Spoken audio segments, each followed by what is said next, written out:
Buenos días, muchísimas gracias al auditorio que nos acompaña. Bienvenidos a este coloquio sobre el nuevo Telecán, el TEMEC y el capítulo de propiedad intelectual. Dado que nuestro director no nos pudo hacer favor de acompañarnos para la inauguración, vamos a iniciar directamente con la primera mesa de exposición. Nada más quisiera comentarles pues que este coloquio es parte de las actividades del Seminario Permanente de Propiedad Intelectual que tiene lugar aquí en el Instituto de Investigaciones Jurídicas, con la coordinación del doctor Manuel Becerra, su servidora, y en colaboración a quien agradecemos muy profundamente con la Facultad de Derecho de la UNAM, en persona de la maestra Carmen Arteaga, y la Universidad Autónoma Metropolitana en persona del doctor Rafael Pérez Miranda. Entonces, entre estas tres instituciones es que tenemos este Seminario Permanente de Propiedad Intelectual y nos estamos enfocando este día y mañana también al estudio de las nuevas disposiciones y las diferencias que tiene este nuevo tratado en materia de propiedad intelectual. Entonces, bueno, habiendo dado los agradecimientos correspondientes, quiero dar paso a también agradecer a nuestros ponentes de esta primera mesa. Tenemos en esta primera mesa el tema, son temas estructurales del TEMEC. Lo que quisimos hacer es dar una pequeña introducción antes de entrar a estudiar los capítulos de propiedad intelectual y nos hacen favor de acompañarnos José Antonio Romero, Gerardo Gil Valdivia y el Pérez Miranda. Damos la palabra primeramente, si me lo permite, a José Antonio Romero. Me voy a permitir leer la semblanza. Él es licenciado en Economía por la UNAM, maestro en Economía por el CIDE, es maestro en Economía por la Northwestern University y doctor en Economía por la Universidad de Texas en Austin. Es profesor investigador en el CIDE, profesor investigador en el Colegio de México desde 1987, investigador titular del Instituto de Investigaciones Económicas de la UNAM, miembros del Sistema Nacional de Investigadores en el nivel 3, miembro de la Academia Mexicana de Ciencias, de la Academia Mexicana de Economía Política, y su especialidad es en política industrial y macroeconomía. Muchas gracias, doctor. Muchas gracias, muchísimas gracias por la invitación. Y bueno, pues el tema es propiedad intelectual, pero les voy a dar una presentación de lo que en general considero que ha sido y es el Telecán. Entonces, desde el punto de vista de los Estados Unidos, ¿cuál fue la razón de esta renegociación? Es el déficit comercial que tiene.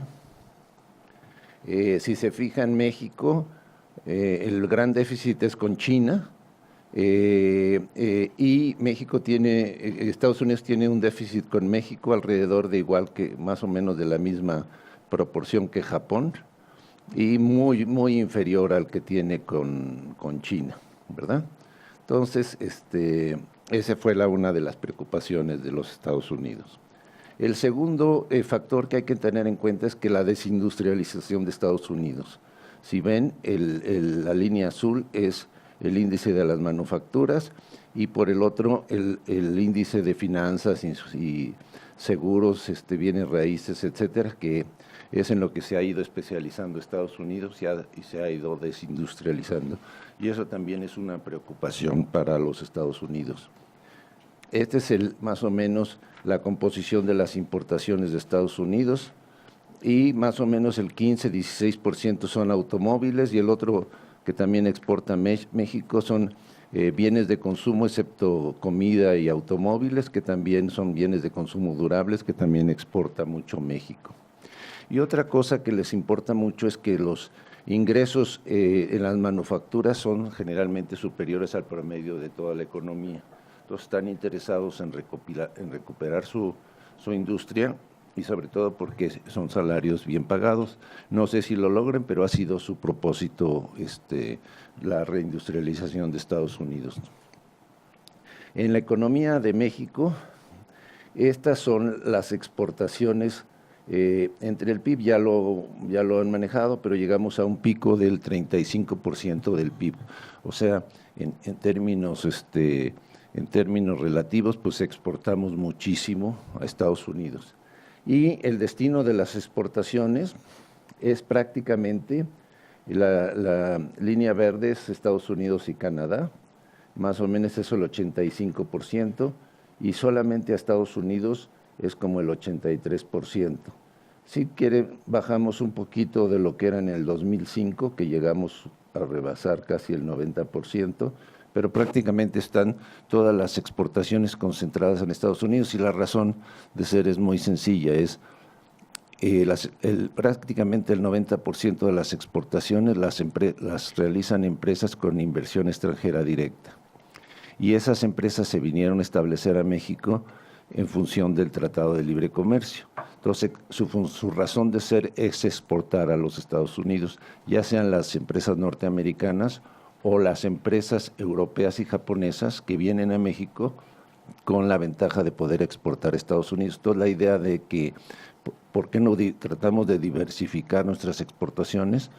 Es que eso es imposible, porque no son empresas mexicanas que estén exportando a Estados Unidos, sino son empresas transnacionales que su razón de ser es exportar a Estados Unidos. Sin el TLC, su razón de ser ya no sería la misma y no tendrían interés las empresas alemanas en exportar desde México a China o desde México a Europa o desde México a Sudamérica.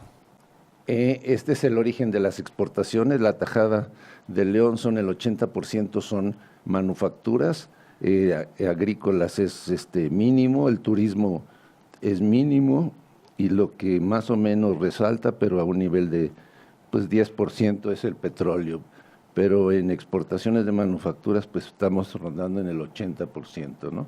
Entonces ningún otro tipo de exportación es tan relevante como las manufacturas.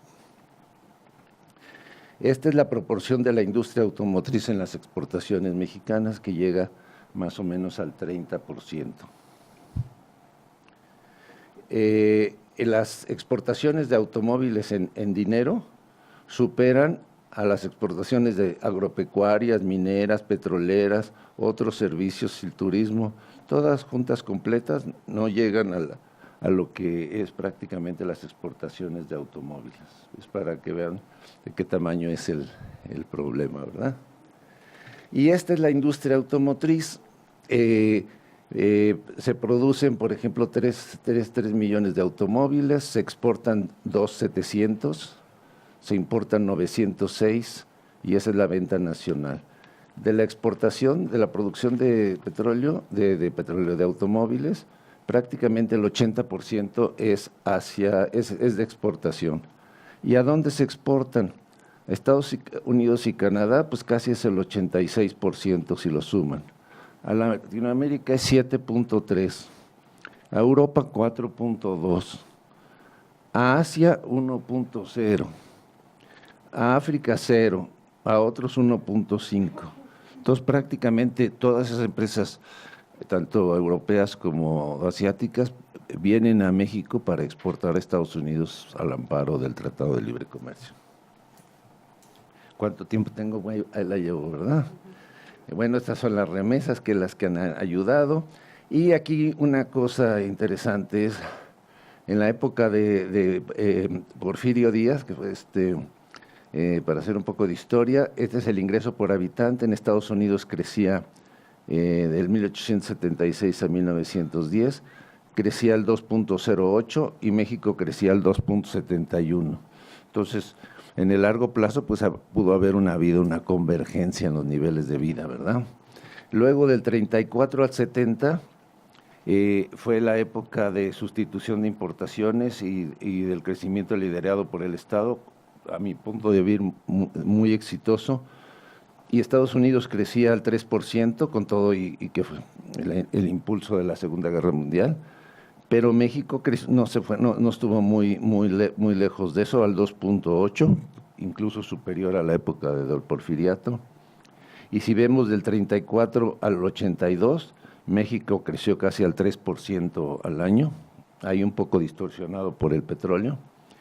Pero de 1982, cuando viene el cambio estructural, prácticamente México crece al 1%, y ya en la época nada más del Telecán, de 1994 a 2017, estamos creciendo a 1.26, por abajo del crecimiento de Estados Unidos, entonces ya no se da esa convergencia. Entonces, esto es para ver si antes con el tratado cómo estaba, no crecíamos lo suficiente, pues es de esperar que con las nuevas restricciones no logremos igualar esas tasas, ¿no? Comentarios, una basada en las exportaciones por empresas extranjeras, problemas que no hay tiempo para explicarlo, pero cataclismo en el sector agropecuario, desplazamiento de mano de obra que no encuentra lugar en otros lados, y la imposibilidad de la diversificación geográfica, porque está constituida por empresas extranjeras orientadas a Estados Unidos. ¿Y por qué no crecemos a pesar de todas esas exportaciones? Porque el contenido nacional, el contenido de productos nacionales es muy bajo. Alguien lo bautizó como el proceso que tenemos como exportación de importaciones, porque prácticamente vienen muchísimas importaciones, las ensamblamos y las exportamos, pero tiene poco encadenamiento con el resto de la economía. Bueno, lo negociado, entonces, ya en este ambiente ya negociado y yo creo que está por firmarse, creo que esta semana, por lo menos la parte protocolaria, los aranceles sobre el acero siguen y los aranceles sobre el aluminio siguen. Eso es para abrir boca. Y por otro lado, la duración, ya la cláusula del ocaso que le decían, se atenuó, pero sigue. Él tiene 16 años de vigencia, con revisiones cada 6 años. Ok. Y con la cláusula de que si nosotros firmamos un tratado de libre comercio, no convenio, sino un tratado de libre comercio con China, automáticamente Estados Unidos se sale con una notificación de no sé cuántos días. No lo dice China, pero se llaman economías no de mercado, que incluye a China y Vietnam, pero yo creo que tiene nombre y apellido y es orientada hacia China. Y bueno, lo que sigue es se eleva en automóviles, que es nuestra principal exportación, es 75% debe de ser de insumos regionales, lo cual en principio estaría muy bien, porque así estimularía la producción en México, pero con la salvedad de que el 40% de los insumos deben de producirse en fábricas donde se pague un salario mínimo de hasta $16 por hora, lo cual implica pues que eso no se va a producir aquí. Algunos soñadores piensan que tal vez como la parte de investigación y desarrollo sí permanece, sí se puede incluir en eso, que aquí se pueda hacer investigación y desarrollo, pero yo lo veo difícil porque las plantas japonesas y europeas ya tienen sus plantas en Estados Unidos y creo que también lo pueden hacer allá. La protección en el caso de Estados Unidos de poner arancel del 25% en caso de que consideren que su industria está en peligro y por razones de seguridad nacional.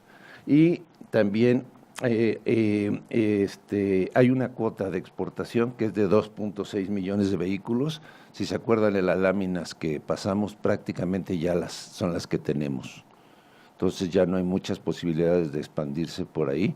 Y además estamos casados a un mercado de automóviles de Estados Unidos que está estancado porque ya nada más es vehículos de reposición, familias que van cambiando sus coches o la gente, pero no es un mercado en expansión como el asiático ni mucho menos.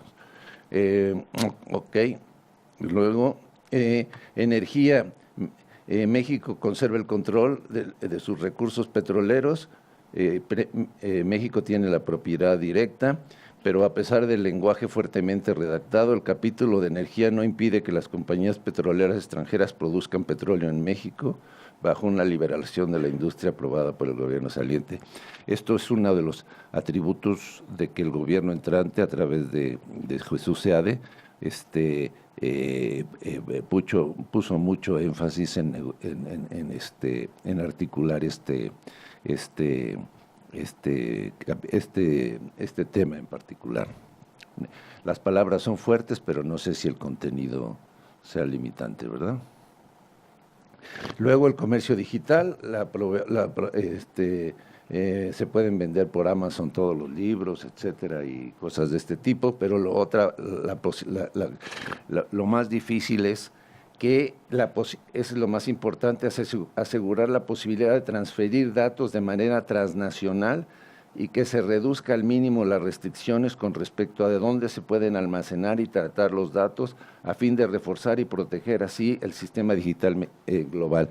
Lo que implica es que todos los datos de nosotros, de Facebook, de Twitter, de todo, se van a concentrar en servidores de Estados Unidos. Y esos servidores pues ahora manejan un concepto que se llama Big Data, en el que puede uno identificar el perfil del consumidor, el perfil no solo del consumidor, sino las tendencias políticas de cada persona y mandar mensajería o propaganda ya personalizada con el perfil de cada quien. Eso fue una cosa que Canadá no aceptó y que México sí lo aceptó. Y por último, propiedad intelectual, pues es el tema de aquí y mejor ya no me meto porque ustedes van a saber mucho más que eso. Muchas gracias.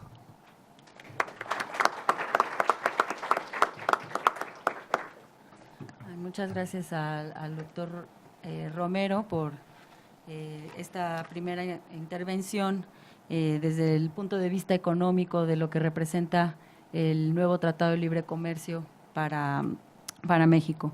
Bueno, y ahora continuamos con Gerardo Gil Valdivia. Me voy a permitir leer una breve semblanza curricular. Él es abogado egresado de la Universidad Nacional Autónoma de México y efectuó estudios de posgrado en materia de Derecho y Política Fiscal en la Universidad de Harvard.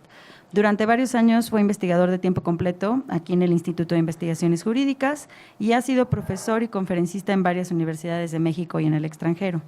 Además, fue directivo de la Banca de Desarrollo en Nacional Financiera y director general presidente de Latinequip, sea una empresa formada por bancos de Argentina, Brasil y México. También fue director general de Mexpetrol, consorcio petrolero público-privado para el desarrollo de proyectos petroleros en varios países. Durante la gestión de esta responsabilidad, se desarrollaron yacimientos petroleros en Argentina, Perú, Guatemala y se participó en varias y distintas licitaciones para gasoductos y oleoductos en varios países. Asimismo, fue director general de Mexpetrol Argentina, una empresa petrolera operadora en el país sudamericano. Durante los últimos años fue secretario ejecutivo de la Comisión Nacional de los Derechos Humanos en México. En esta institución se encargó, entre otras responsabilidades, de las relaciones internacionales y relaciones con el Congreso, así como la planeación. Actualmente es el secretario del Instituto Nacional de Administración Pública. Gerardo Gil es autor de varios libros y artículos sobre temas de impuestos, banca de desarrollo, asuntos petroleros, cuestiones medioambientales y derechos humanos. Es editorialista en programas de televisión y en publicaciones digitales. Es presidente de la sección mexicana del Club Roma y miembro del Consejo Directivo del Club Roma Internacional. Es miembro del Consejo Mexicano de Asuntos Internacionales, de la Fundación Javier Barros Sierra y del Centro Tepoztlán Víctor Urgüdí. Es también académico de la Academia Mexicana de Derecho Internacional. Muchas gracias por acompañarnos. Al contrario, muchas gracias, Ana Georgina. Es un placer para mí estar aquí en el Instituto de Investigaciones Jurídicas y no puedo evitar hacer una referencia para mí muy emotiva. Trabajé en este instituto durante muchos años, fui becario técnico académico, becario en el extranjero, investigador de tiempo completo, investigador por contrato. He estado desde hace muchas décadas vinculado a lo que considero que es de alguna forma mi alma mater. Fui desde que entré a Jurídicas adjunto de Fixamudio en sus clases de amparo y recuerdo a mis grandes amigos de la época, Niceto Alcalá Zamora, Jorge Barrera Graf, Jorge Carpizo, Diego Valadez, José Luis Soberanes, Ricardo Méndez Silva, en fin, tengo muchísimos amigos aquí y para mí siempre es un placer regresar a el instituto. Agradezco mucho la invitación a Ana Georgina, a Rafael Pérez Miranda y es un placer compartir la mesa con José Antonio Romero, con quien tengo una gran amistad desde hace muchos años porque también he estado vía Víctor Urquidi muy cerca del Colmex. Cuando me interesó mucho participar a raíz de la invitación en este foro, yo lo que planteé es que lo que yo quisiera es plantear una provocación más que otra cosa. Mi tema es energía y ambiente en el marco del TEMEC. Y creo que aquí estamos, como en casi todo el mundo, hablando dos lenguajes, dos líneas de pensamiento, dos líneas de acción, y creo que eso es muy importante, no perderlo en la perspectiva cuando hablamos sobre todo de la propiedad intelectual en el marco del TEMEC. En el Telcán el tema de energía estuvo ausente, en particular en materia petrolera, por razones políticas a la hora de la firma en ese momento. En el TEMEC también lo que hay es una declaración política, pero más o menos está ausente el tema.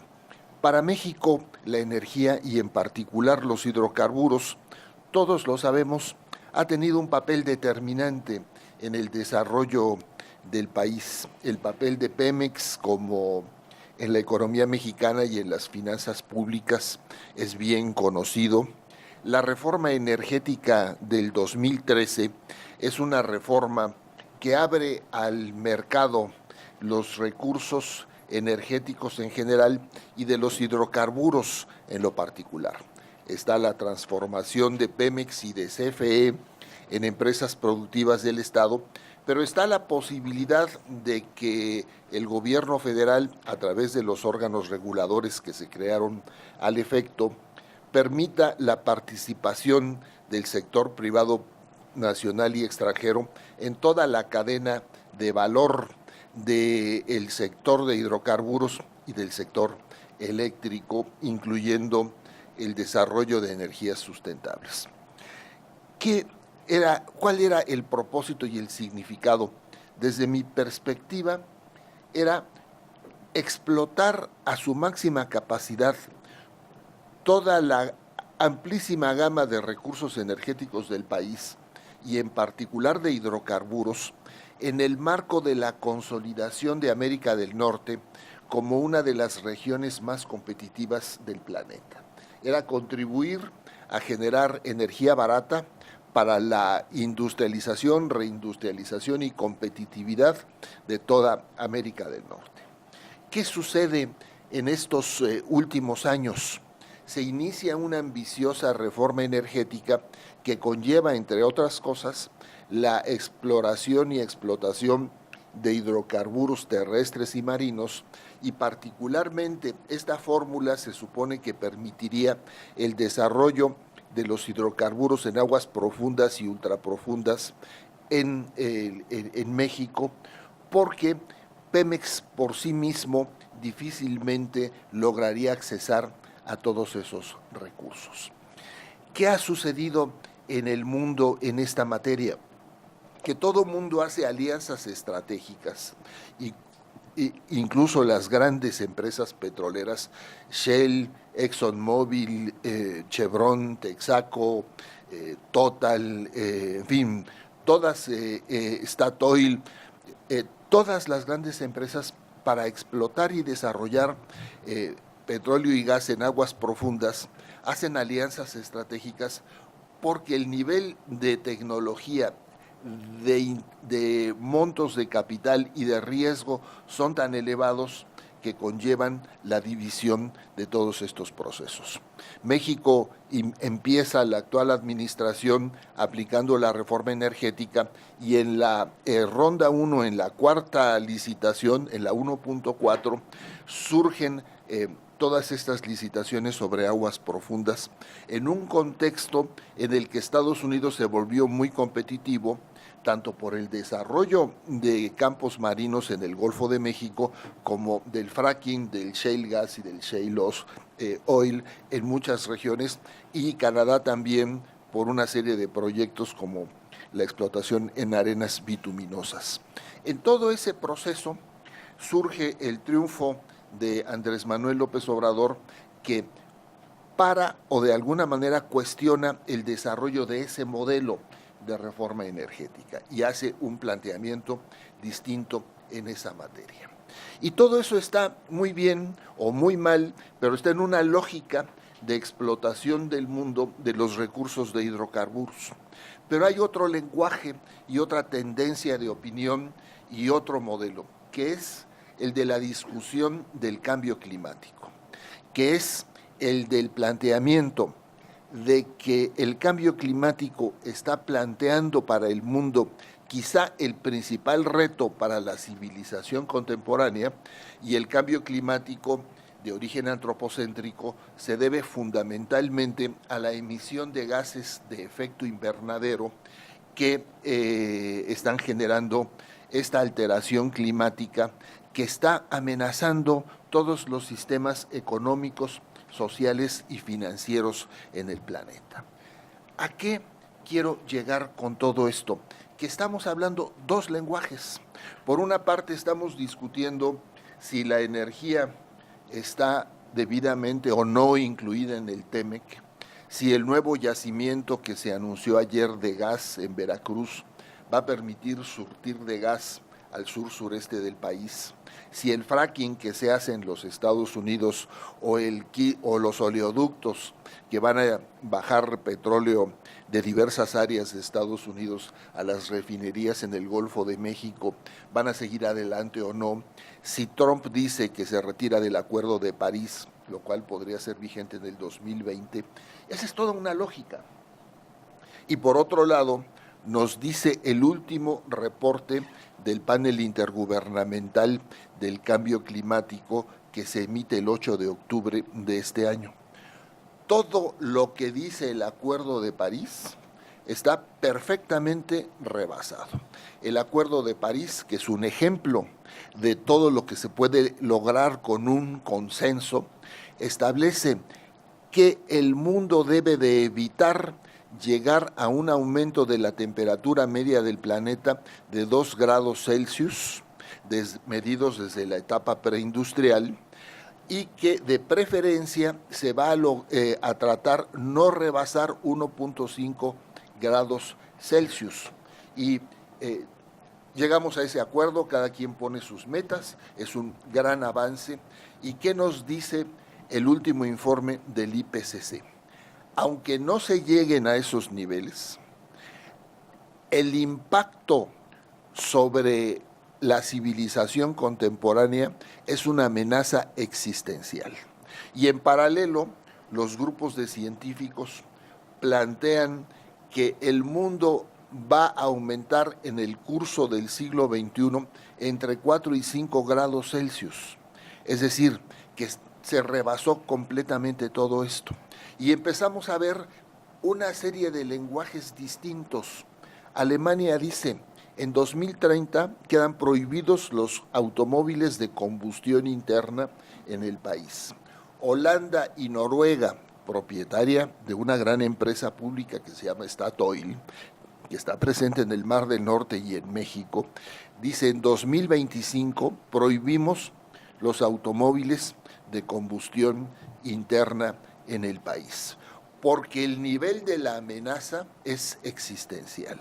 ¿Y qué reacción hay en el mundo?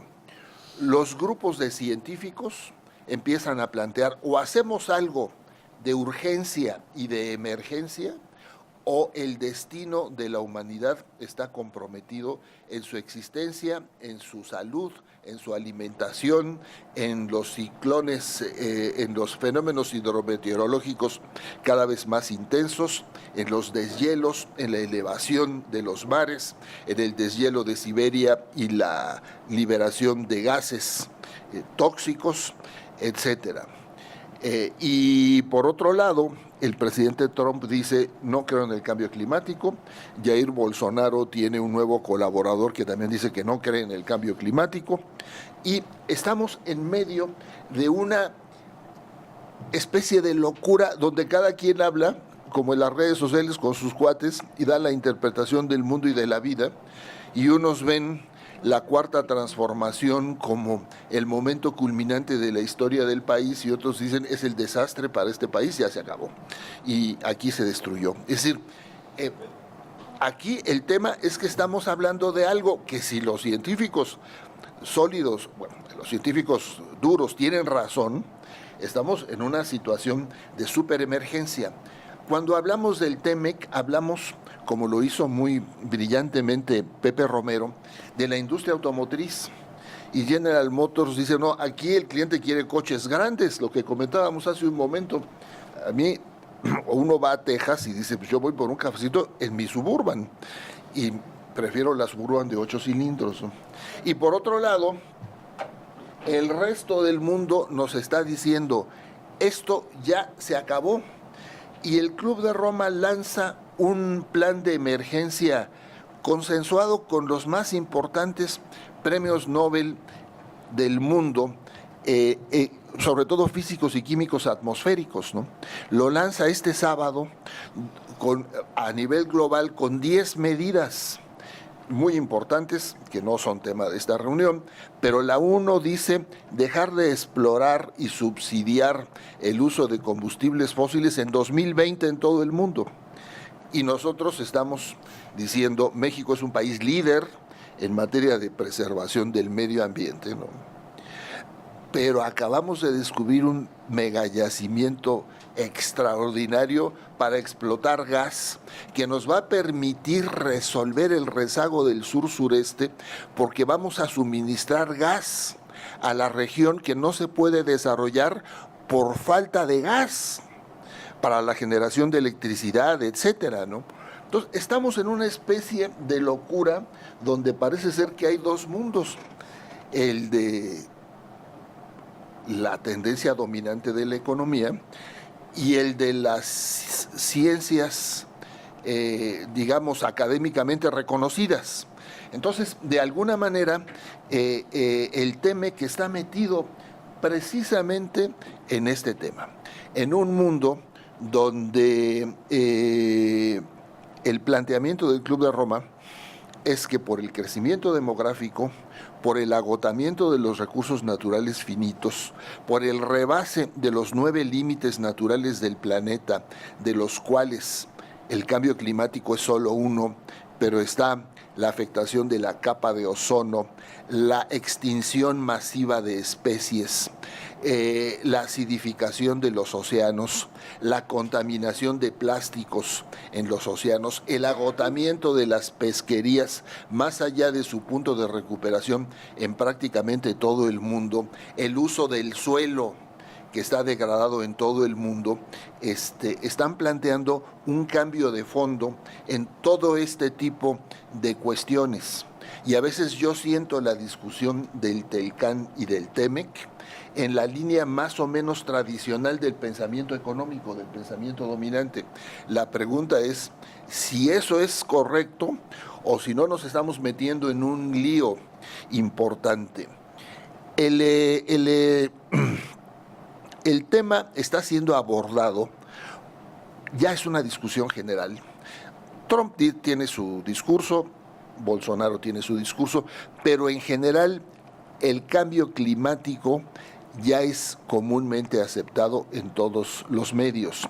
Sin embargo, las empresas extractivas energéticas y los intereses financieros nos están diciendo sí hay un cambio climático, sí hay una contribución antropocéntrica, pero no es lo central.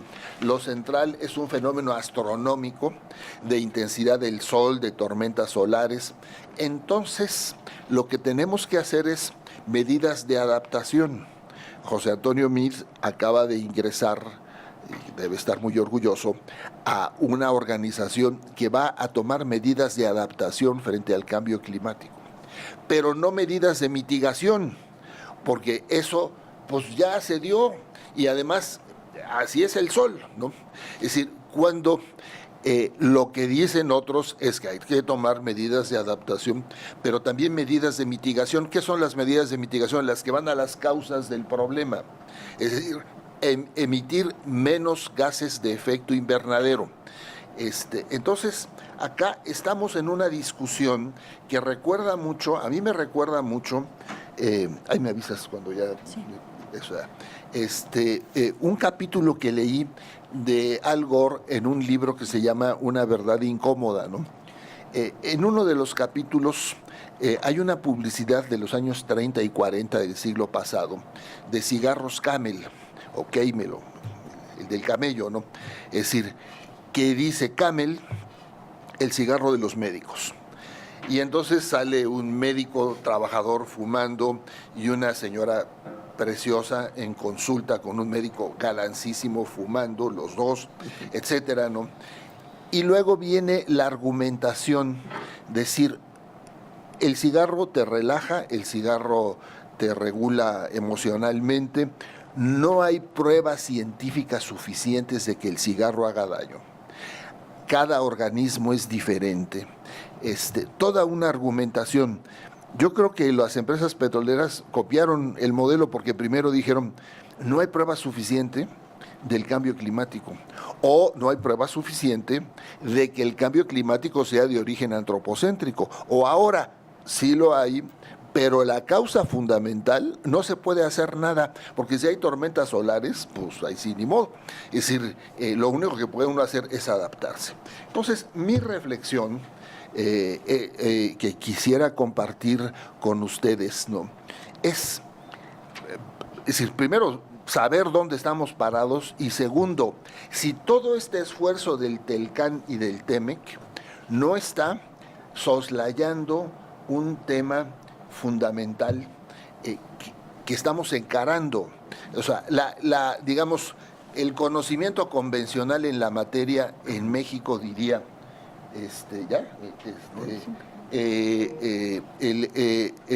México es un país especialmente vulnerable al cambio climático.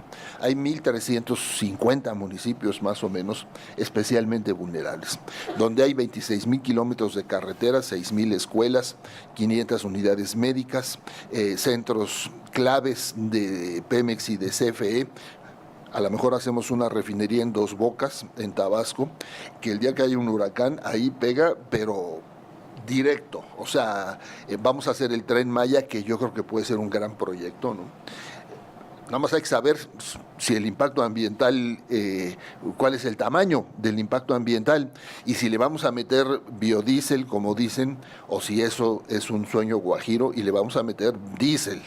En fin, si el aeropuerto cancelarlo fue buena o mala idea, podemos discutir muchísimo. Yo hubiera seguido con el aeropuerto, pero hay un argumento que a mí no me queda del todo claro: el impacto ambiental sobre la Ciudad de México en cuanto a la salida de las aguas. Hay gente que dice que se podía haber resuelto. Ya los del aeropuerto discutirán el tema, ¿no? Pero es decir, a lo que voy es a esto.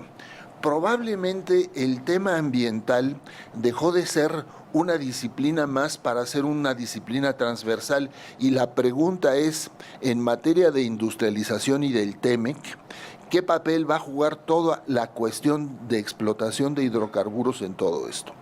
Trump autorizó el oleoducto Keystone y el oleoducto Dakota, con todas las argumentaciones en contra.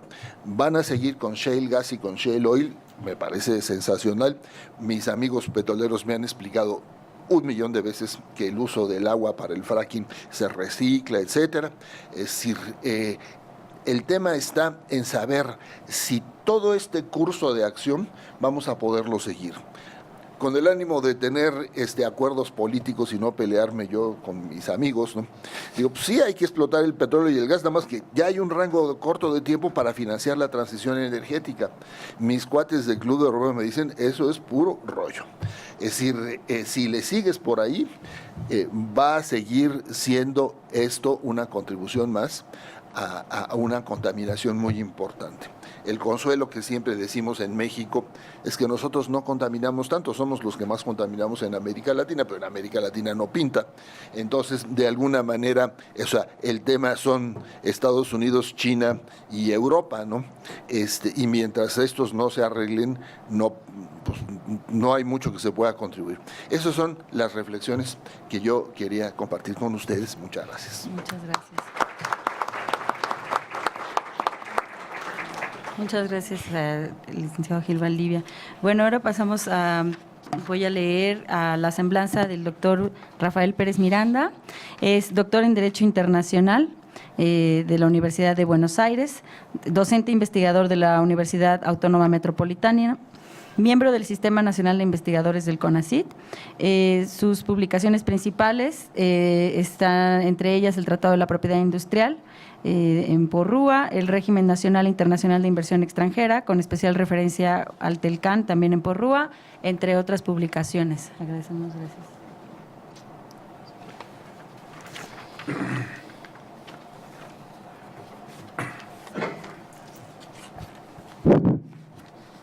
Buenos días. Muchas gracias, Ana.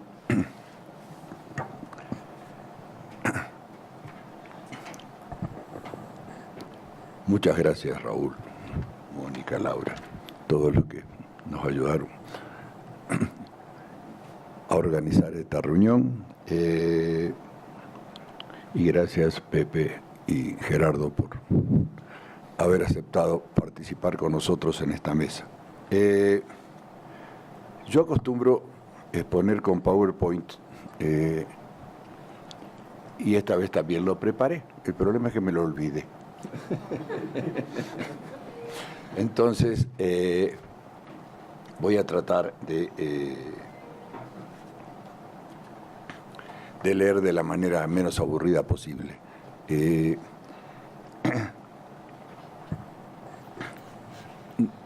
Lo que intentamos hacer con esta primera mesa, entonces, lo reitero, lo explicado por Ana, es hacer una introducción al tema del TEMEC, o como se lo quieran llamar,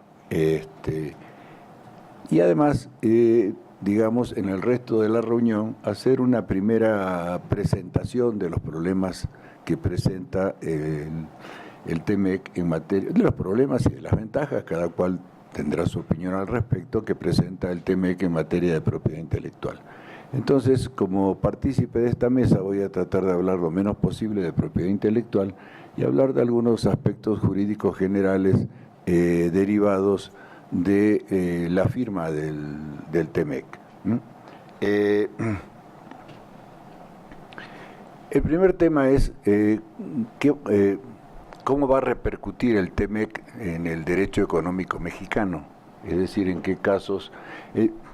Es conveniente hacer esta aclaración por la especificidad del tema de la propiedad intelectual. Es decir, en términos generales y en la mayoría de los temas, el TEMEC va a regular las relaciones con Canadá y Estados Unidos. En algunos casos, solo con Estados Unidos. El mismo TEMEC excluye a Canadá, ya lo veremos luego, del tema de la solución de controversias en materia extranjera, pero fuera de esos puntos, en términos generales, la mayor parte de las adecuaciones que tendrá que hacer México se refiere a las relaciones con Estados Unidos y Canadá. En otros casos no, en otros casos tendrá que contemplar el hecho de que van a cobrar vigencia dos tratados prontos, el TEMEC y el llamado TPP-11, o Tratado Liberal y Progresista sobre las relaciones, la cooperación transpacífico. Digamos, son dos tratados y un tercero que se supone o nos amenazan hace ya más de un año con que ya se firma, que es la modernización del Tratado de Libre Comercio con la Unión Europea, que con motivo del Tratado de Lisboa, ¿no?, va a incluir, en este caso, el Tratado de Lisboa otorga a la Comisión de la Unión Europea las facultades de negociar los temas de propiedad intelectual y protección de la inversión extranjera. Va a incluir estos dos capítulos que el actual convenio con la Unión Europea no tiene. Y suponemos que va a sustituir todos los tratados bilaterales de protección de inversión que tiene firmado México con los países de la Unión Europea. Entonces, en este caso, en el caso de la propiedad intelectual, pues lo que se va a tener que hacer, lo que van a tener que hacer nuestros legisladores es estudiar los dos o los tres tratados y legislar internamente, porque, digamos, en el caso de la propiedad intelectual, pues tenemos el tema territorial, es decir, tenemos que legislar, y no legislamos solo para los habitantes, los residentes en Canadá y Estados Unidos, no agregamos solo los otros 10 países del TPP, algunos como, bueno, Canadá ya está en el primero, sino que además tenemos que agregar lo que negociemos con la Unión Europea. No solo se beneficiarán los residentes en esos países, sino que tenemos que legislar de manera tal que esas normas regulen las solicitudes de cualquier habitante del mundo, ¿no? Porque va a ser tenemos que modificar la legislación nacional, salvo algún aspecto en la negociación donde México sale del principio de trato nacional que respecto a la vigencia post-mortem de los derechos de autor. Pero bueno, fuera de eso, digamos, en este caso el legislador va a tener que adecuar la norma a las normas de propiedad intelectual a lo establecido en los 3 tratados. El mecanismo en general no tendría que ser tan difícil en la medida que en materia de propiedad intelectual se acepta que se debe respetar los estándares de protección más elevados.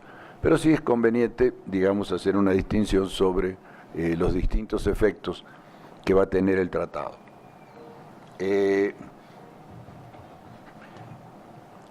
Otro aspecto que tenemos que tener en cuenta y que, digamos, pensamos que tiene que ser un tema no solo de esta reunión, sino de futuras reuniones, es cuál va a ser la orientación en la adecuación de estos tratados a la legislación nacional. Quisiera poner un solo ejemplo. El negociador por el gobierno, el que participó en las negociaciones en representación del gobierno que asumirá el 1 de diciembre, dijo que él lo veía bien a lo que había resultado, pero que Estados Unidos, digamos, había obtenido demasiadas ventajas o había impuesto sus criterios en el capítulo de propiedad intelectual, precisamente en el capítulo que vamos a analizar en estas reuniones. Y además, en otro, digamos, en otro anuncio también del gobierno entrante se dijo que se va a convocar a licitaciones internacionales para la compra de fármacos o a una licitación internacional para la compra consolidada de fármacos. No sé si fue oficial o no fue oficial, o fue solo digamos, un rumor recogido por la prensa. Se anunció como que iba a ser así, pero en este caso sí se debería ver también en la futura legislación, qué sucede con el agotamiento internacional del derecho de patentes, porque, como sabemos, es un tema que está muy en debate. Hay muchos autores y muchos funcionarios del INPI que consideran que si se hubiera querido regular o reconocer el agotamiento internacional del derecho de patentes, se hubiera establecido una reglamentación similar a lo que se ha hecho con marcas. Otros opinamos que no, que es clara la disposición de la Ley de Propiedad Industrial de que el derecho de patentes se agota, y al no hacer ninguna aclaración es nacional e internacionalmente con la puesta en el mercado del producto. De todas maneras, es un tema que se va a tener que aclarar porque, digamos, si no se va a tener que someter a litigios la primera licitación que se haga, la primera licitación internacional, si es que así es la política. Entonces, comencemos con algunos temas generales. Uno de los temas importantes es el tema que tocó nuestro colega, el primer expositor, respecto a la necesidad que tiene todo país que quiera firmar un tratado de libre comercio con otro país que se sospeche que es un país de no mercado, ¿no? La verdad que es una palabreja medio rara, eso de país de no mercado, quiere decir de no mercado libre, supongo, o mercado que no respeta la libre competencia. Debe informar a los otros países, a los otros 2 países partes, al menos con 3 meses de anticipación, que tiene interés en celebrar ese tratado, ¿no? Luego tiene que informar de las negociaciones que se realicen, y una vez que se suscribió el tratado, tiene que informar con 3 meses de anticipación, entregar el texto del tratado a firmar con los anexos correspondientes. Es decir, está muy detallado todo lo que se tiene que informar. Los otros dos países analizan si consideran que son países de no mercado, con los que ellos no tienen tratados de libre comercio y que ellos en su legislación interna reconocen como países de no mercado, o en sus normas internas reconocen como países de no mercado. El país que va a firmar ese tratado no lo podrá hacer. Si lo hace, los otros dos países pueden expulsarlos del tratado o, digamos, retirarse ellos y mantenerse ellos vinculados por el tratado, por el TEMEC, ¿no? En este caso sería el TEC, y, digamos, o sea, ellos continuarían con el tratado. No se ve, digamos, claro, ¿no? Bueno, se ve claro a quién se refiere en principio y todos han aceptado que se refiere a China, pero se refiere a China, como dijo Pepe, se refiere a Vietnam, como dijo Pepe, se refiere a Cuba, se referirá a Rusia, ¿no? Es decir, lo que quizá la única claridad que nos ofrecen estas disposiciones es que se refiere a todos aquellos países con los que tenga conflicto económico Trump, ¿no? Cualquier país con el que Trump tenga conflicto económico pasará a ser una economía de no mercado. Esperemos que esto no se aplique, pero bueno, es una de las posibilidades.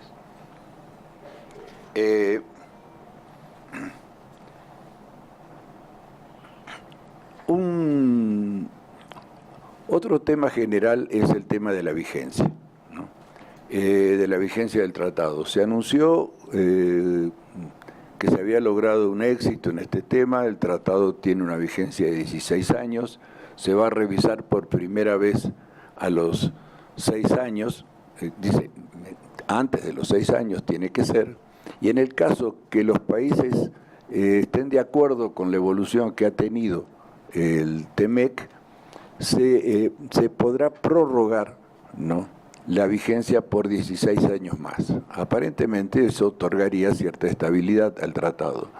Pero hay un punto que no se cambió, ¿no?, y que yo considero que es muy delicado, que es, se mantiene el artículo, lo que era el artículo 2005 anterior, se mantiene la disposición que dice que cada país puede denunciar el tratado y esa denuncia tendrá vigencia a los 6 meses. Primero, esta amenaza de denuncia es lo que originó, ¿no?, las actuales reuniones del TEMEC. Recordemos que desde que se firmó, inclusive antes de que se ratificara, desde que se firmó el Tratado de Libre Comercio para América del Norte, México y Canadá se negaron a abrir las negociaciones sobre el tema. Cuando Clinton dijo a los negociadores de México y Canadá, yo me comprometí a rechazar el TLCAN, a rechazar el Tratado de Libre Comercio para América del Norte y por lo tanto me tienen que dar una salida, la salida que le dieron fue, que se aceptó, fueron los acuerdos paralelos, que eran muy generales y que no tenían sanciones comerciales sino sanciones económicas, pero México y Canadá se negaron a reabrir la negociación. Durante toda la vigencia del TLC, México y Canadá se negaron a reabrir las negociaciones. ¿Cómo logró Estados Unidos reabrir las negociaciones? Diciendo, yo me retiro y ustedes en 6 meses no tienen ninguna posibilidad de reorganizar su economía para que no sea catastrófico mi retiro, ¿no? En cambio, para nosotros es muy importante lo que ustedes nos exportan, lo que ustedes nos compran, pero no es sustantivo, por lo tanto nosotros sí lo podemos aceptar. Pensemos que el retiro de Gran Bretaña de la Unión Europea ya lleva más de va a llevar mucho más de 2 años, por más que está a punto de aprobarse el primer acuerdo de separación.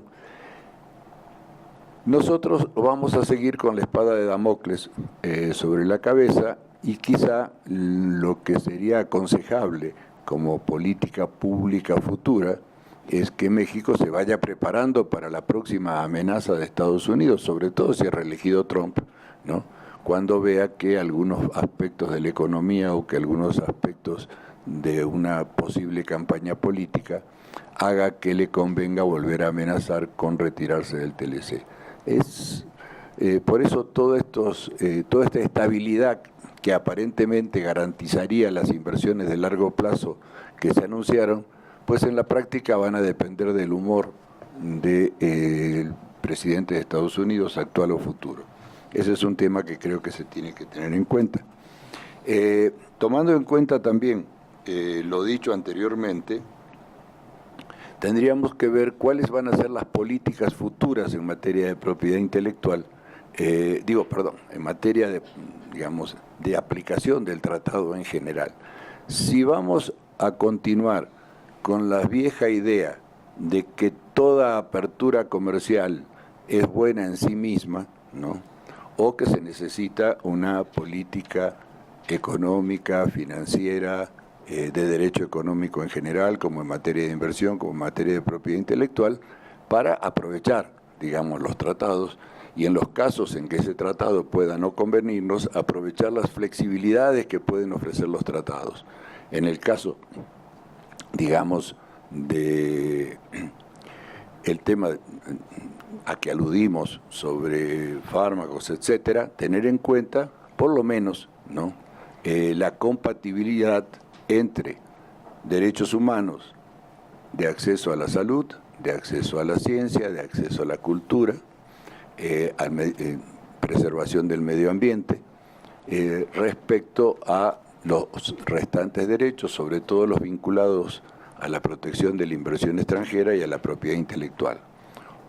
O si vamos a continuar con esa idea de que toda elevación de los estándares de protección de la propiedad intelectual es buena en sí misma, ¿no?, y que toda apertura del mercado interno e internacional es bueno en sí mismo. Es un tema que se deberá tener muy en cuenta por los legisladores cuando, digamos, hagan las adaptaciones legales al tratado.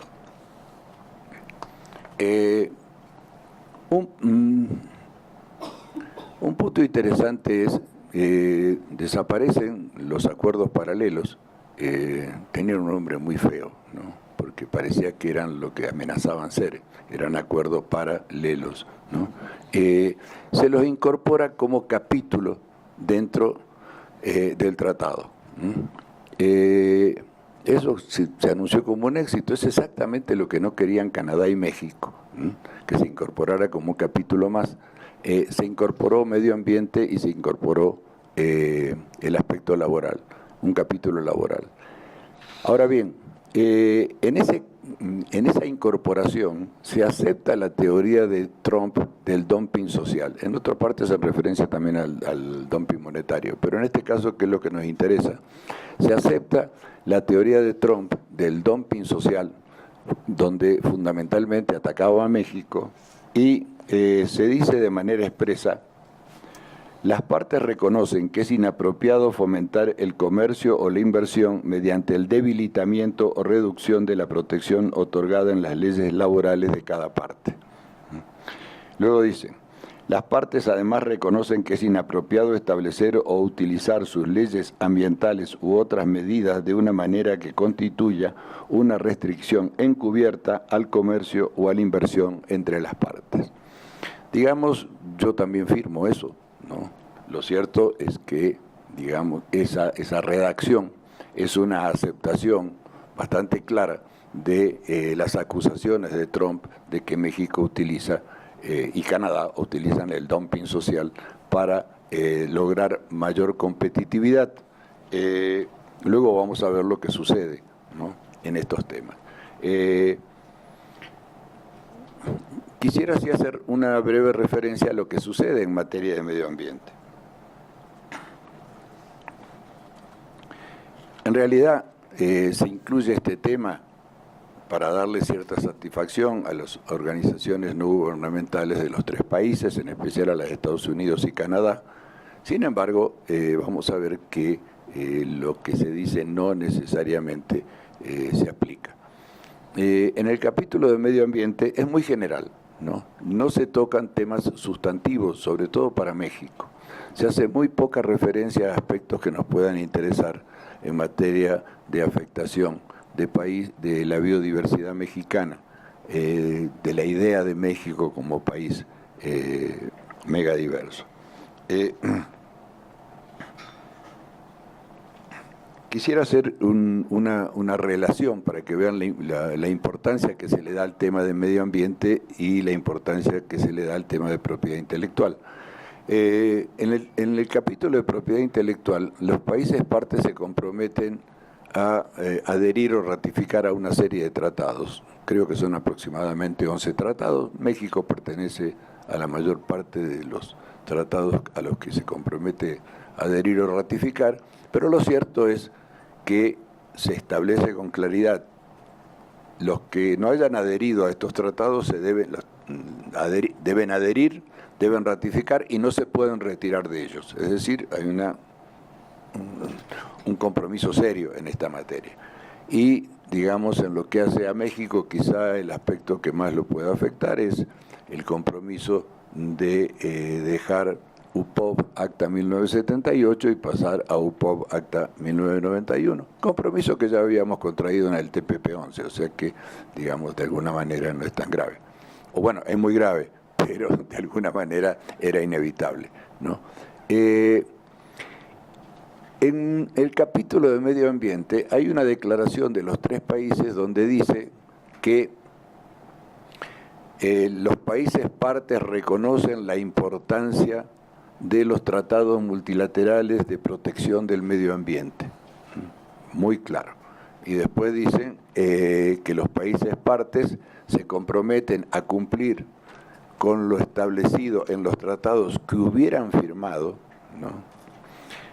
Que hubieran firmado hasta ese momento. Pero no se establece el compromiso, ¿no?, de los países partes de firmar ningún tratado, ni multilateral ni regional, en materia de medio ambiente. Es decir, en un caso se hace una declaración que luego se lleva a la práctica, ¿no?, sobre todos los temas que corresponden en materia de propiedad intelectual y sobre todos los tratados internacionales que nos comprometemos a firmar en materia de propiedad intelectual, y en el otro se dice que nos interesa mucho el tema de la propiedad intelectual, pero ¿no?, que eso no significa que los países se comprometan a firmar ningún tratado. Eso no lo dice así de manera expresa, pero surge claro de la redacción. ¿Cuál es el motivo? Bueno, el motivo es muy sencillo. Canadá, por ejemplo, ha adherido a la Convención sobre Diversidad Biológica, a la CONVEMAR y al Acuerdo Marco sobre Cambio Climático. Sin embargo, no firmó el protocolo de Cartagena sobre bioseguridad. ¿Por qué? Porque tiene aproximadamente 5 millones de hectáreas de siembra de transgénicos. Por lo tanto, una cosa es firmar el tratado, otra cosa es firmar el protocolo, ¿no? Es más, ese protocolo se aprobó en Canadá con la aprobación de Canadá, digamos, pero Canadá nunca lo ratificó.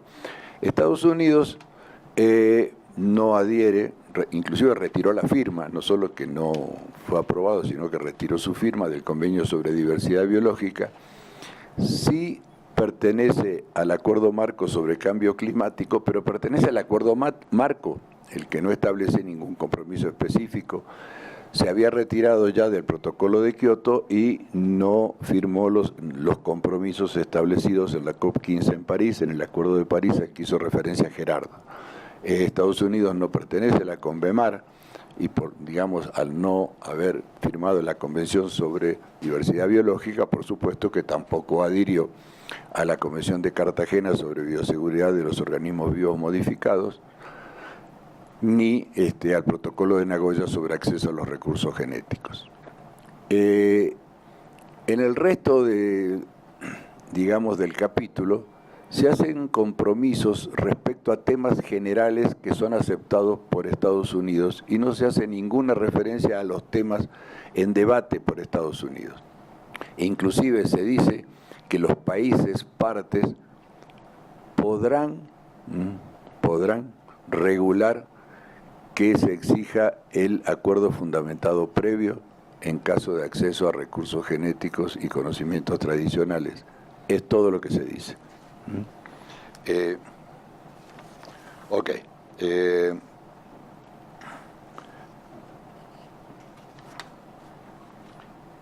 Un punto que, o sea, hay muchos reconocimientos en materia de medio ambiente, de materia laboral, inclusive algunas referencias esporádicas a derechos humanos.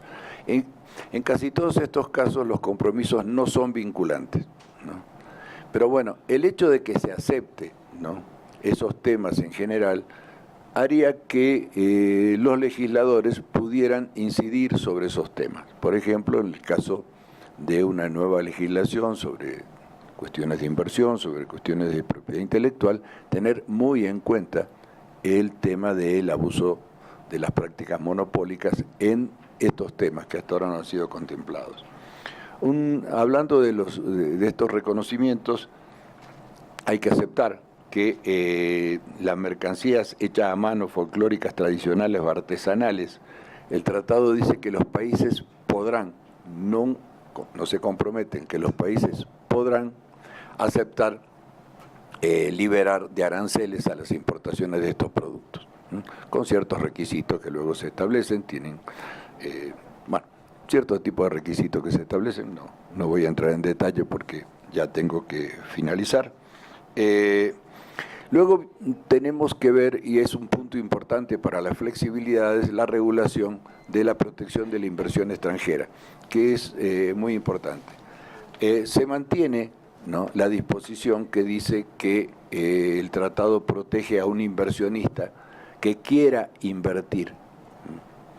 Y como la propiedad intelectual es una inversión, se sigue manteniendo ese principio de cuestionamiento del principio de territorialidad en materia de propiedad intelectual. Es cierto que un laudo arbitral no puede obligar a un país a otorgar una patente, pero sí lo puede obligar a indemnizar a quien la solicitó y logró un laudo que diga que debería haberse reconocido esa patente, lo cual es una amenaza que prácticamente es como si se lograra ese tema. Pero bueno, ese es un punto importante. Un tema de interés es Estados Unidos y Canadá aceptan el capítulo sobre inversión, pero Canadá no aceptó el capítulo sobre solución de controversia en materia de inversiones. Entonces, hay un sistema muy complejo. Durante 3 años se podrá continuar con los reclamos y juicios arbitrales, digamos, o solución de controversias arbitrales de acuerdo al viejo sistema, de las inversiones que se hubieran realizado antes de que cobre vigencia el TEMEC. Los nuevos conflictos se deberán resolver de acuerdo al nuevo sistema de solución de controversias en el caso de México y Estados Unidos, pero no de las inversiones de los mexicanos en Canadá, de las inversiones de los canadienses en México, ni de Estados Unidos y México. En el caso de Canadá, México muchos problemas no tiene porque tiene firmado el TPP-11, donde existe un capítulo de solución de controversia en materia de inversiones. Ese tema pasa a ser un tema de debate y discusión de Canadá y Estados Unidos. Canadá se vanagloria de no haber firmado este sistema de solución de controversias, y en la documentación del gobierno canadiense dice, gracias a ello, podremos negociar un sistema mucho más amigable y no nos comprometemos a pagar daños y perjuicios derivados de estos laudos. Es decir, se excluye el pago de daños y perjuicios, que es una parte importante de los laudos arbitrales sobre inversión.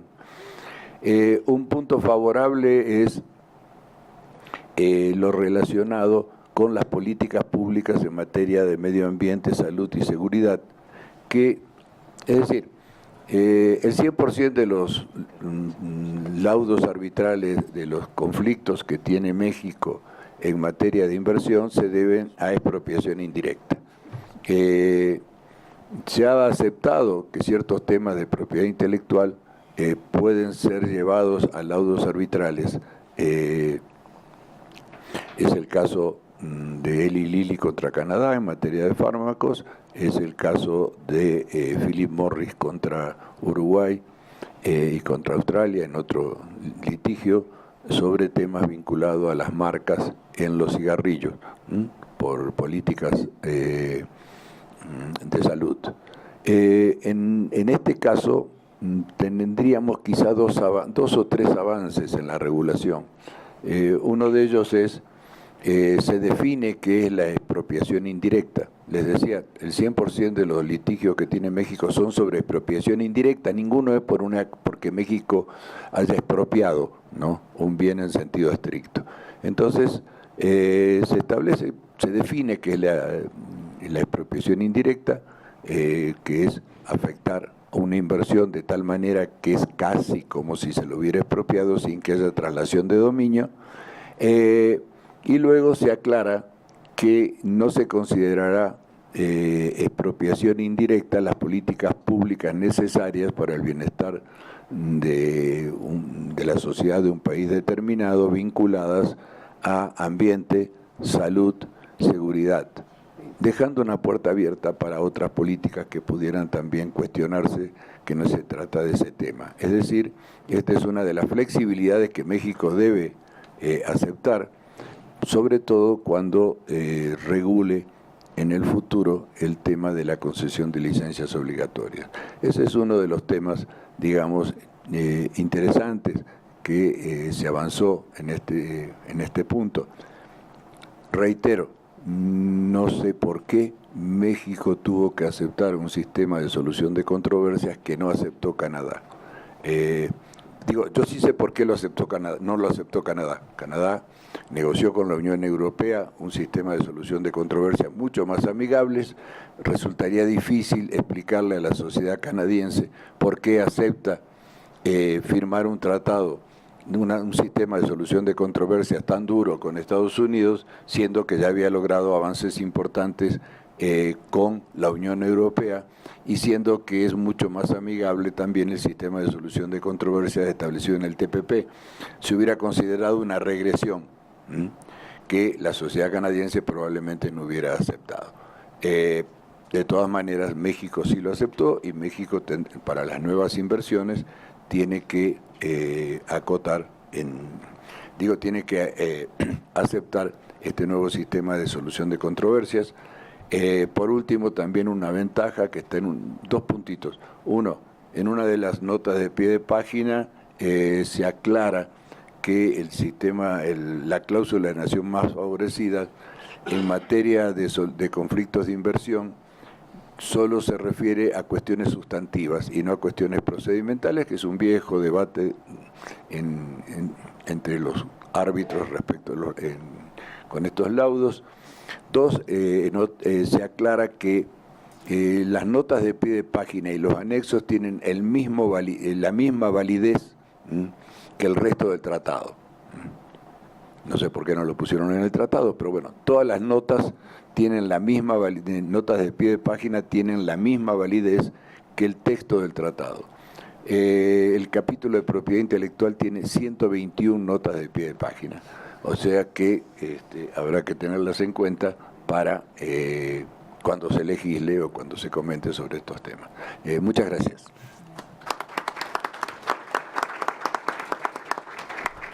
Bueno, pues muchas gracias a la mesa. Nada más para dar un pequeño repaso antes de dar la palabra al público, me gustaría preguntarle al doctor Romero, desde el punto de vista económico, ¿teníamos opción? O sea, me pareció muy interesante esta gráfica que nos mostró sobre el crecimiento económico de México en los últimos 100 años, más de 100 años, y pareciera, viendo esta gráfica sin todo el contexto, que como nos muestra, ¿no?, que después del Telecán el crecimiento es menor, pero esto se debe como a todo el entorno que hay dentro o sea, es algo que está pasando con el mundo, digamos así, y que a lo mejor era a lo más a lo que podíamos aspirar, o bien es directamente consecuencia de haber firmado el Telecán. ¿Teníamos opción desde el punto de vista económico? Bueno, nos colocamos en una situación en la que ya, Sí hay opciones. Por ejemplo, países como el este de Asia crecen a tasas altísimas con otro modelo. Hay una ficción, una leyenda negra, que es que los países del este de Asia se crecieron a través de la liberación de sus mercados y atracción de la inversión extranjera. Y no es cierto, son políticas, han planificado su economía y a la inversión extranjera la han regulado a tal grado de que han absorbido toda su tecnología. Se les permite entrar, pero siempre que se asocien con un empresario nacional. El problema de nosotros es que tenemos un déficit comercial fuerte y una deuda que hemos adquirido durante varios años, y eso nos pone a merced de las calificadoras. Y cualquier cambio de estrategia que se quiera hacer, pues tiene consecuencias en la bolsa de valores y en el precio del dólar. Mientras no logremos una independencia financiera, es decir, que logremos una balanza comercial favorable y no tengamos que estar pidiendo prestado, pues vamos a estar en manos de los acreedores. Creo que una política de mediano y largo plazo que involucre más al Estado, que sea un capitalismo administrado, que se asocie a los empresarios nacionales con los extranjeros para que se transfiera la tecnología, puede ser una estrategia conveniente. Ahorita no teníamos mucho margen de maniobra, pero también las perspectivas de crecimiento van a ser menores aún de las que hemos tenido. Entonces yo creo que debemos, así como creo que Estados Unidos tiene la opción de retirarse con 6 meses de anticipación, también nosotros podemos retirarnos con 6 meses de anticipación, podemos someterlo a alguna consulta. Pero tenemos que ir creando las bases para poderlo hacer con el menor costo posible. Pero creo que un desarrollo independiente donde se involucre al inversionista nacional y el gobierno se involucre es una tendencia que no es inventar el hilo negro, es lo que han hecho los países asiáticos. Pero sí hay alternativas, pero en este momento nos agarraron pues sin muchas más opciones. Muchas gracias. Para el licenciado Gil Valdivia, nos hablaba profundamente de la falta de consideración al cambio climático dentro de estos acuerdos comerciales en general. Me pregunto, ¿por qué razón las industrias que sí son responsables con el medio ambiente no despegan más y no tienen tanto lobbying como aquellas que no lo son? Yo creo que aquí hay un tema fundamental. La economía depende del sector energético y el sector energético dominante está vinculado a los hidrocarburos y en torno a eso hay una serie de intereses creados, ¿no? Yo creo que la globalización contemporánea está regida de alguna manera por los operadores financieros.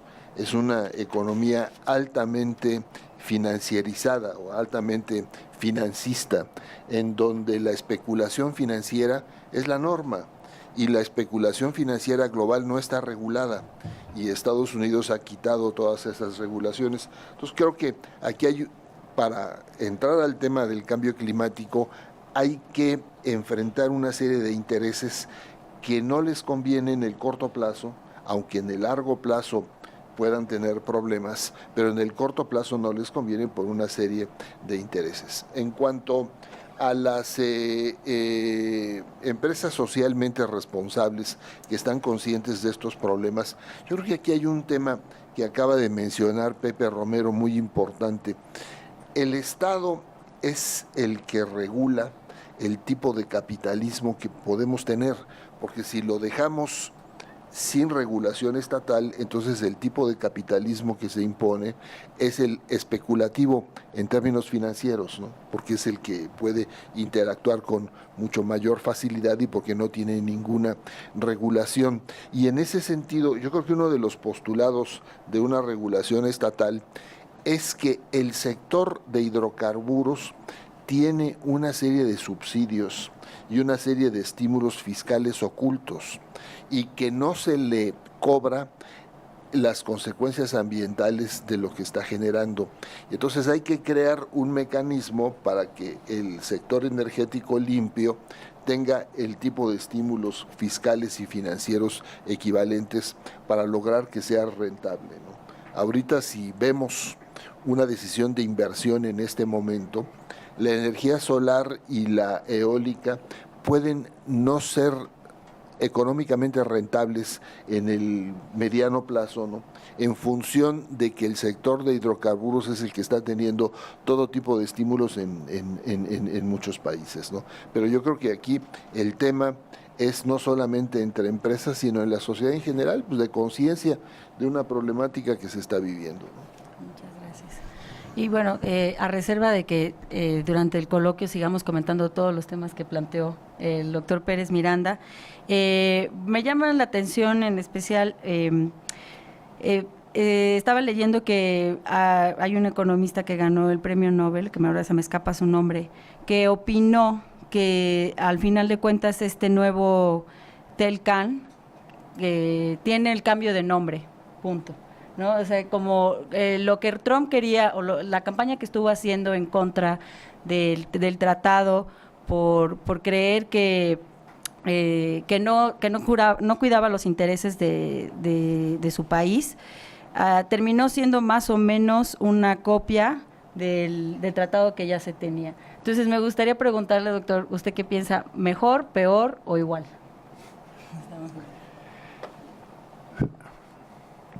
O todo lo contrario.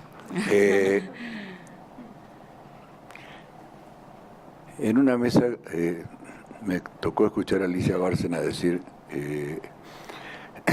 la cumbre de la Tierra en Brasil agarró a las transnacionales dormidas, desde ese día toman pastillas y no duermen, ¿no? Bueno, yo creo que efectivamente la propuesta de Trump fue claramente política, ¿no? Y su amenaza también claramente política.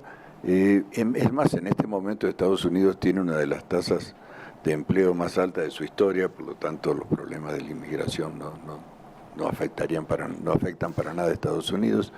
Está creciendo a una tasa altísima para ser un país desarrollado, se habla de un 3% que se podría mantener en los próximos 2 años, o sea, digamos, en tema de crecimiento no afecta. Quizás la vocación de él fue política. Lo cierto es que las transnacionales no duermen y ahí se prendieron. Por ejemplo, uno de los temas que más se debatió, que es el de propiedad intelectual, no aparecía en ninguno de los discursos de Trump, ¿no? Entonces, estas aperturas siempre son aprovechadas, ¿no? De los temas que hablamos, medio ambiente y laboral, no solo se incorporaron al tratado, sino que el sistema de solución de controversias se sustituyó por una remisión anterior de los acuerdos paralelos, se sustituyó por una remisión al sistema general de solución de controversias del tratado, lo que hace que ubique al tema ambiental y laboral dentro del aspecto comercial y que podría darse el caso de que se apliquen sanciones comerciales a los que México y Canadá se habían opuesto terminantemente en la negociación de los acuerdos paralelos. Recordarán ustedes que llevó meses el debate con Estados Unidos de que México aceptaba sanciones económicas, multas, pero no sanciones comerciales, porque sabe lo que hace Estados Unidos con las amenazas a la importación y exportación de productos agrícolas ganaderos, alegando temas digamos, de exceso de pesticidas, etcétera, de acuerdo a cómo le va a ellos en la cosecha, ¿no? Y también lo mismo la amenaza con el trabajo laboral de menores. Todos estamos de acuerdo que hay que proteger el medio ambiente, todos estamos de acuerdo con que hay que evitar el trabajo de los menores, pero no dejamos de recordar el tema del atún, ¿no? Entonces,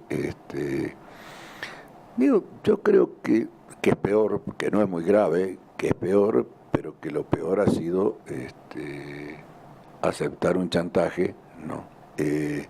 Y no tener en cuenta que reeditamos la cláusula que favorece al chantaje. Si no tomamos eso en cuenta y no nos preparamos para futuros chantajes, pues este tratado es un tratado base, ¿no? Y sobre ese tratado seguirán creciendo los temas. Pero ya. Muchas gracias. Bueno, ya estamos sobre tiempo, pero si el público gusta hacer unas 2 preguntas para el panel.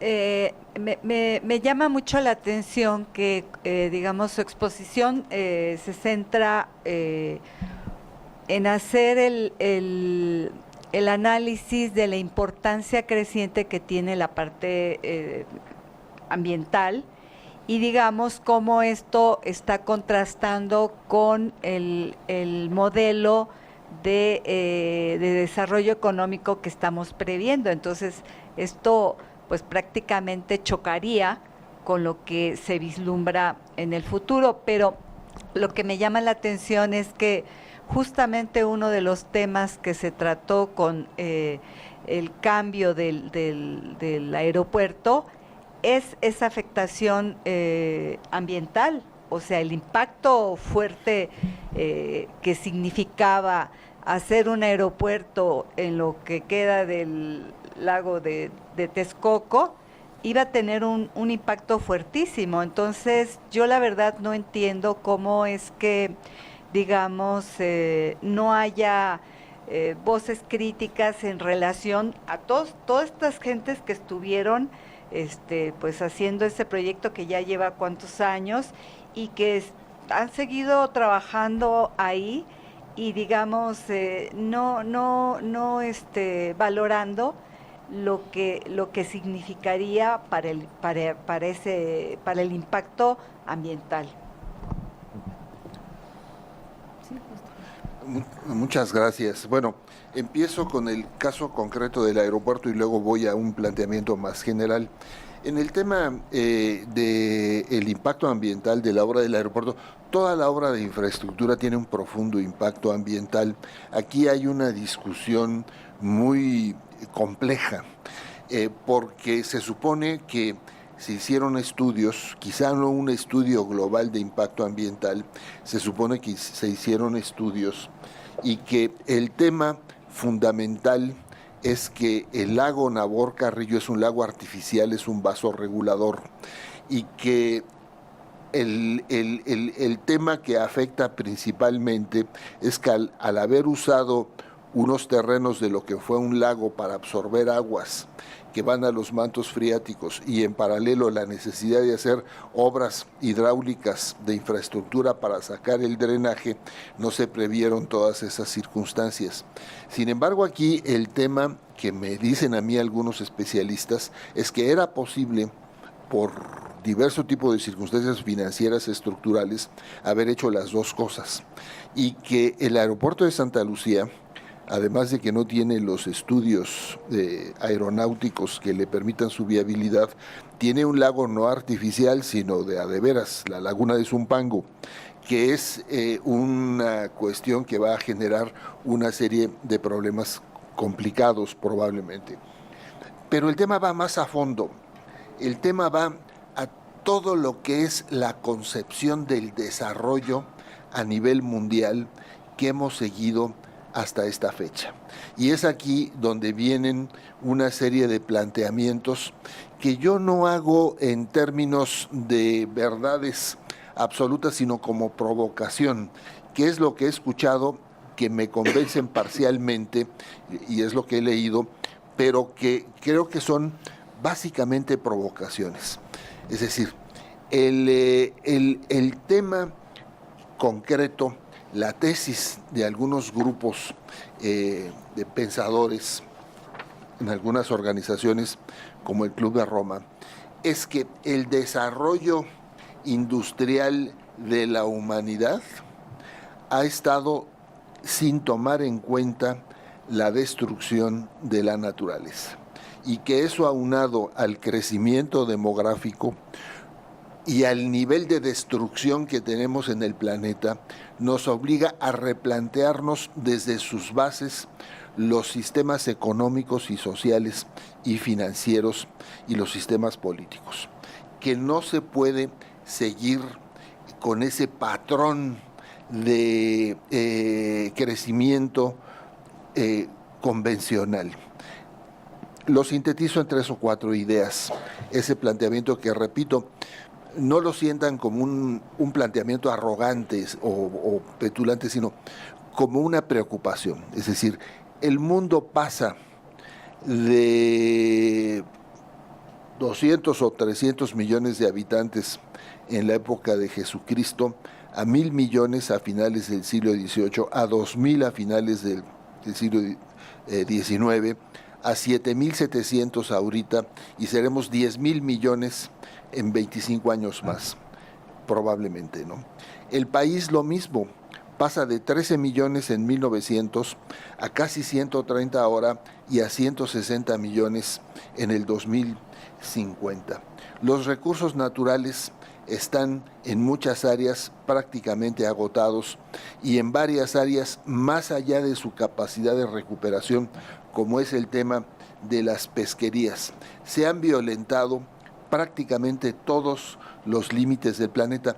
Desde luego que vivimos en la época de mayor progreso científico y tecnológico de la historia y que los sistemas de digitalización, la inteligencia artificial, en fin, nos conllevan que vamos a seguir progresando más. Pero lo que se plantea es que lo que hemos hecho hasta ahora está en general mal, más allá de los casos concretos que comentamos, y que entonces lo que tiene que venir es una nueva ilustración, una nueva forma de repensarnos.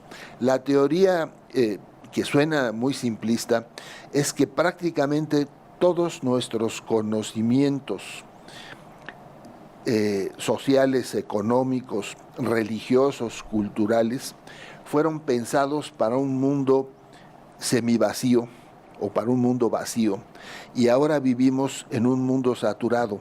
Se habla mucho de que los parámetros de la economía neoclásica están pensados como principios teóricos en un mundo que no tenía nada que ver en términos de agotamiento de los recursos naturales y de población con lo que se está viviendo en forma contemporánea. ¿Qué conlleva todo esto? Probablemente repensar muchísimas cosas más de todo lo que estamos haciendo. El modelo de economía de mercado prevaleciente, el modelo capitalista como lo entendemos en muchos países, es de consumo con base en el crédito, ¿no?